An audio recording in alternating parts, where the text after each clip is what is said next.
할렐루야. 예, 주님의 은혜가 오늘도 여러분의 삶 가운데 가득하시기를 주의 이름으로 축원을 드립니다. 오늘 25절부터 30절은 이제 11장이 마태복음 11장이 마무리가 되는 본문입니다. 근데 마무리가 된다고 새로운 내용이 나오는 게 아니라 그 앞에 소개가 되고 있는 고라신, 벳세다, 가버나움에 대한 화 있을진저라는 주님의 심판의 말씀, 주님의 책망의 말씀, 그 내용과 함께 이어지고 있는 내용입니다. 그래서 25절이 시작되면서 그때에라는 건 화가 있을 것이다. 너희는 이미 화 위에 놓여진 존재다 라고 고라신과 벳세다와 가버나움에 대해서 심판을 선언하시며 선포하실 때에 그때를 이야기하는 겁니다. 그러니까 무슨 얘기냐면 아직도 말귀를 못 알아듣는다는 얘기거든요. 그러니까 이제 이런 문제들이 생기는 거죠. 늘 말씀과 예배의 자리에 오니까 우리는 늘 또 익숙해져서 그래 오늘도 1시간 때웠으니 말씀 들었으니 기도했으니 이 정도면 앞으로 몇 시간은 커버해낼 수 있겠구나. 뭐 이런 개념들. 여러분 이게 상당히 우리한테 익숙해져 있어요. 지금 아주 심각한 상황입니다. 그리고 또 익숙해진 게 뭐냐면 은혜라는 거에 익숙해져 있어요. 이거 은혜는 함부로 이야기하는 게 아니거든요. 그냥 너무 은혜를 얘기하니까 자기가 아무리 무슨 짓을 해도 하나님의 은혜니까 다 하나님이 용납해 주시고 받아주실 것이고 하나님이 그냥 그러려니 하고 넘어가 주실 것이다 라는 걸 마치 은혜라는 식으로 착각을 하고 있습니다. 그래서 그게 이제 그 고라신과 벳세다, 가버나움에 가지고 있는 문제였습니다. 그래서 그 익숙함과 교만함으로 인해서 어떻게 보면 하나님의 은혜라는 것을 입으로는 많이 말을 하지만 가만히 보면 그건 하나님의 뜻이 아니에요. 그러니까 말 그대로 은혜는 하나님이 줘야지만 받는 건데 하나님한테 요구하는 것처럼 들리죠. 하나님 내가 이런 형편과 상황이니까 하나님 나한테 은혜를 줘야 됩니다. 라는 거죠. 뭐 이런 거예요. 하나님 내 상황 아시죠? 내가 이럴 때도 있을 거예요.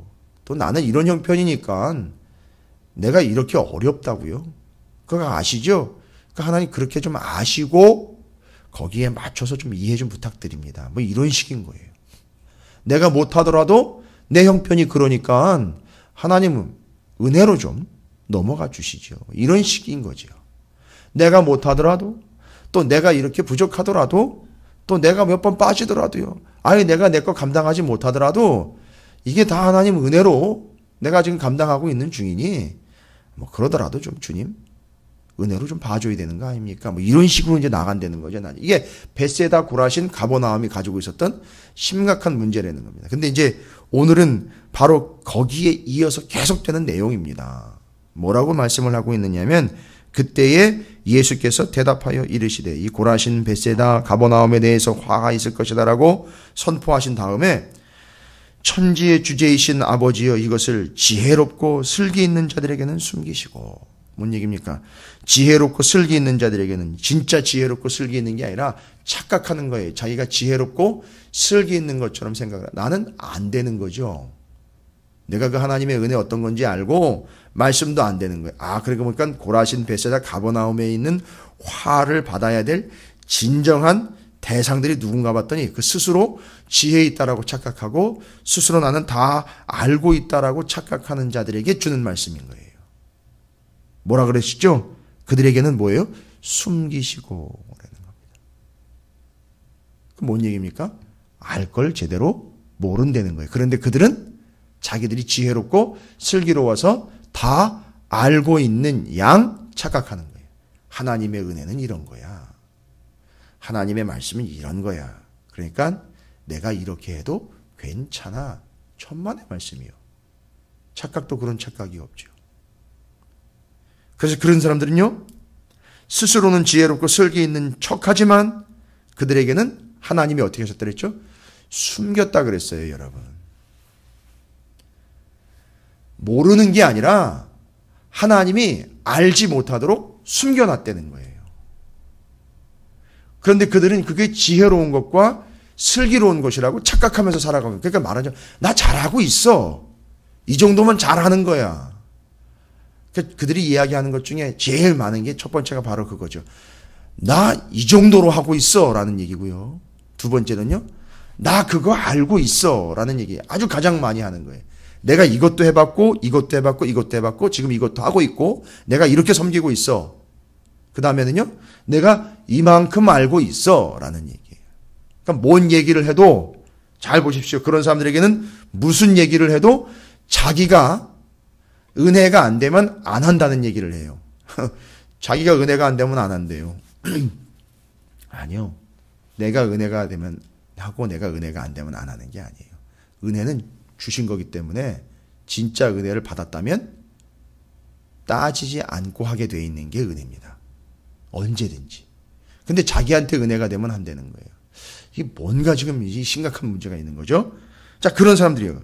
그런 사람들한테 숨기는 거예요, 하나님. 그리고 누구에게죠? 어린 아이들에게는 나타내심을 감사하이다. 어린 아이들이 누구예요?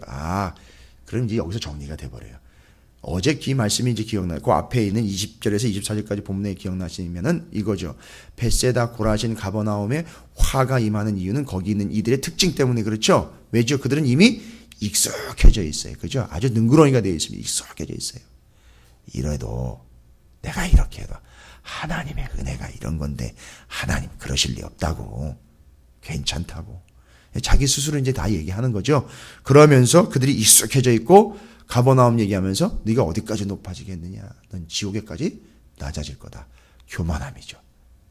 그러니까 익숙함과 교만함. 그러니까 지혜롭고 슬기 있는 자들은 특징이 뭐죠? 아주 익숙해 있고 스스로 알고 있다라고 교만한 사람들 얘기하는 거죠. 마치 바리새인들과 서기관들과 같은 존재들. 그러나 어린이들은요. 어린아이라고. 여기서 그래서 특별히 나이가 어린 진짜 어린이들을 얘기하는 게 아니라 어린 아이와 같은 존재들인데 특징이 뭡니까? 늘 새로워요. 그래서 질문이 많잖아요. 왜? 이건 뭐야? 이건 뭐야? 여긴 어디지? 이러면서 어린 아이들은 늘 궁금하고 늘 모든 것이 새로워요. 그래서 겸손하게 물어봐요. 그리고 약한 걸 알면 그냥 바로 인정해서 아버지나 엄마에게 아빠 이거 해줘, 엄마 이거 해줘라고 달려온다는 거죠. 이게 어린아이와 스스로 지혜롭고 슬기 있다라고 착각하고 있는 화가 임하게 될 벳세다 고라신 가버나움에서 거주하고 있는 자들의 특징이죠. 대립되는 모습입니다. 그러니까 하나님은 누구한테 하나님의 뜻을 나타내신다는 거죠. 어린아이와 같이 늘 새로운 은혜, 늘 겸손함으로 사모하는 이들에게는 하나님이 그 교만한 자들에게는 숨기고 어린아이와 같이 그런 순수하고 늘 새로운 것, 늘 겸손한 이들에게는 알려주신다라는 얘기예요. 그래서 우리가 이제 이 새벽마다 나올 때 이런 믿음으로 나오시면 될까요? 오늘도 아침이 밝았구나. 이것도 오늘도 가서 새벽 기도해야 한 날이 좀 가뿐할 텐데 이게 아니라 오늘도 새로운 은혜를 사모하면서 겸손함으로요. 이제 이게 또 어제 저녁 말씀과 또 연결이 되는데 이 극도의 겸손함이라는 게 뭘까요? 주님이 없으면 나는 정말 비참합니다. 근데 우리는 어떤 삶을 살아요? 주님이 늘 함께 한다고 했으니까 주님 함께 하는 거지요 하면서 그냥 이래도 그만 저래도 그만인 양의 삶을 살아가고 있는 게 교만한 자들의 삶의 특징이라는 거죠.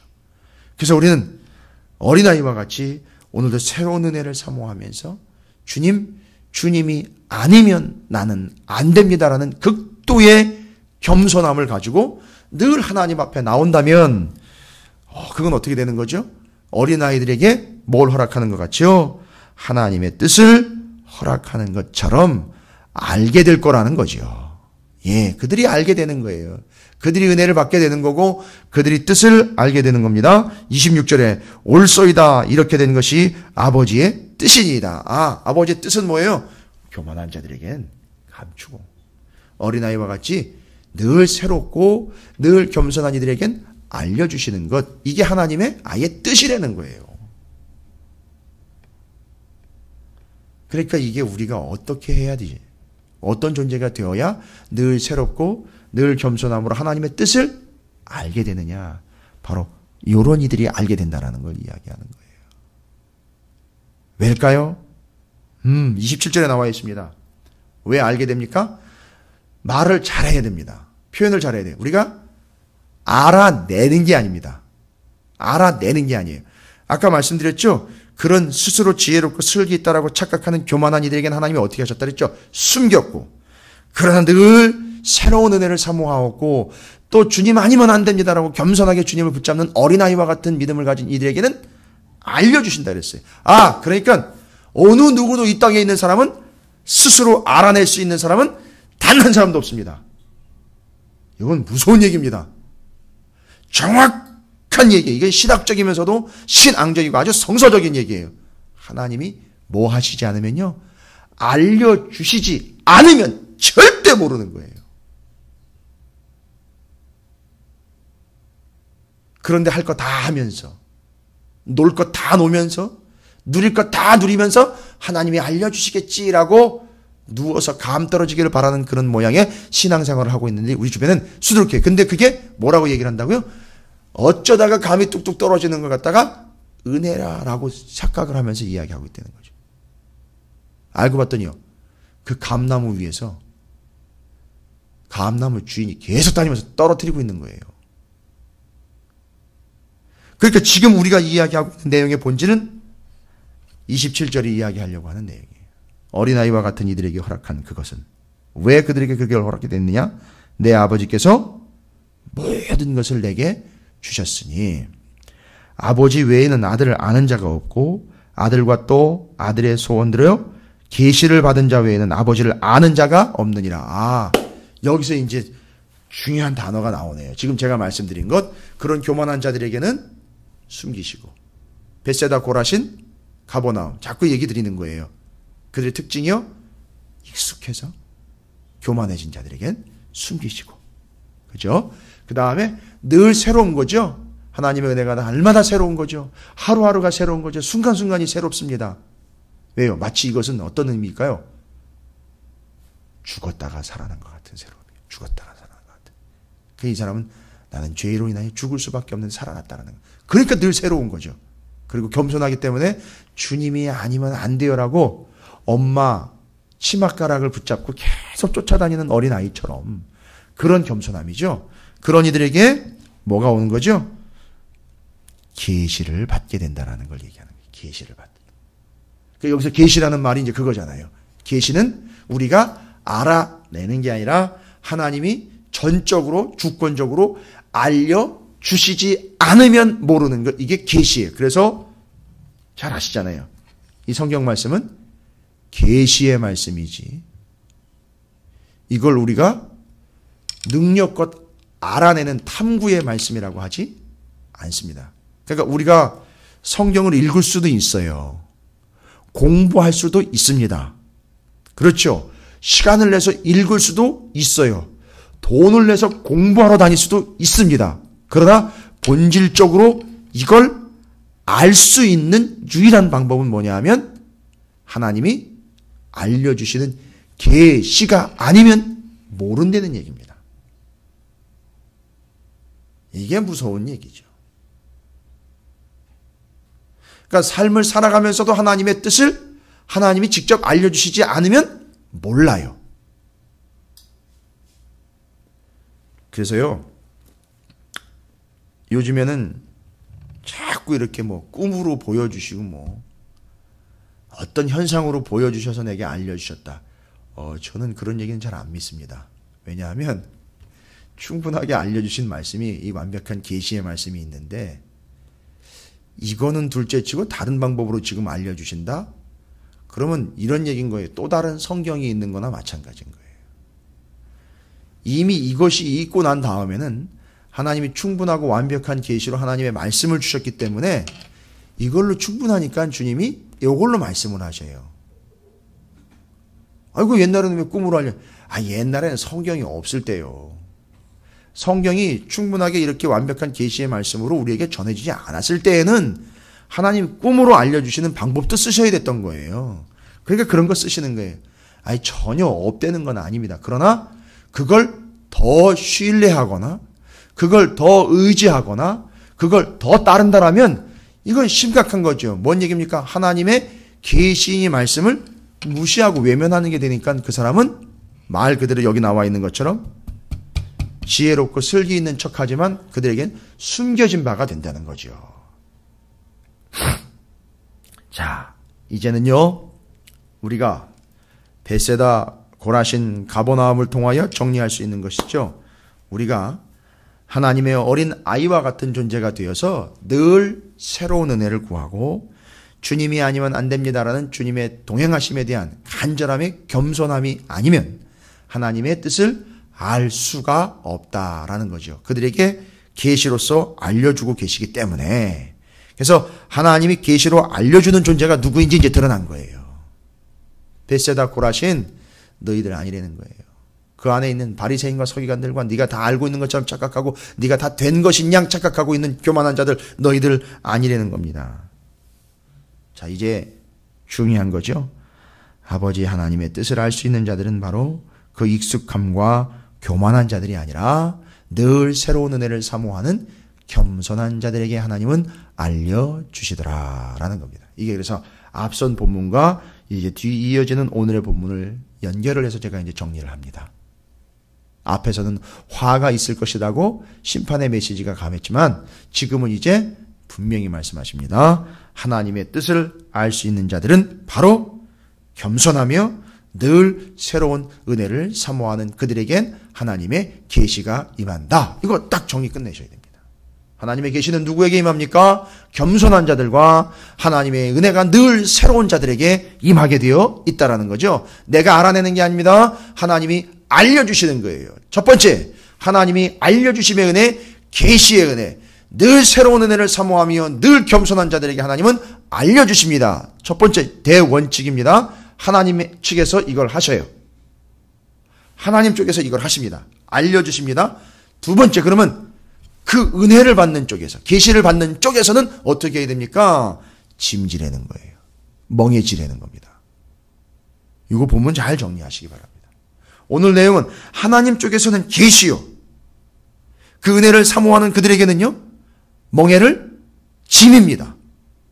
이거는 어떻게 해야 되죠? 멍해를 져 주시는 것이 아니라 그걸 내가 져야 되는 거예요. 지금 멍해에 대한 이제 좀 내용을 이해할 필요가 있겠죠. 그게 앞부분과 뒷부분의 내용입니다. 오늘 본문이 길지 않은데 앞에는 그런 겸손하고 새로운 은혜를 사모하는 이들에게 하나님이 알려주시는 계시에 대해서 얘기하신 거고요. 그런 자들은요, 어떻게 해야 된다 그랬죠? 반응을 보이는 거죠. 행위를 드러내야 된다가 아니라 그런 은혜를 안다면은요, 반응이 나오게 돼 있어요. 어떻게 하는 거죠? 멍해를 지는데 이게 내 멍해가 아니었다는 거예요. 누구죠?